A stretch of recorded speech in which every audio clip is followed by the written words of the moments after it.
જોવા મળ્યું? શું જોયું તમે? આગ જોઈ. આગ કેવી રીતે ઉત્પન્ન થઈ? વ્હાઇટનર. જે આપણે વ્હાઇટનર નો ઉપયોગ આપણે બધા જ કરતા હોઈએ. આ વ્હાઇટનર ની અંદરથી આપણે એક શું બનાવ્યું તો અહીંયા ઓમ બનાવ્યો તો અને ઓમ ઉપર ધીરે ધીરે આપણે જોઈએ કે શું પ્રસરી? આગ પ્રસરી.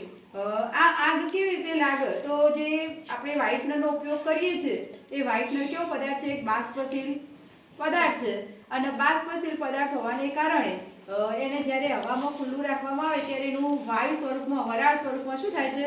રૂપાંતર થાય છે અને વરાળમાં રૂપાંતર થવાને કારણે ઝડપથી શું પકડી લે છે? આગ પકડી લે છે.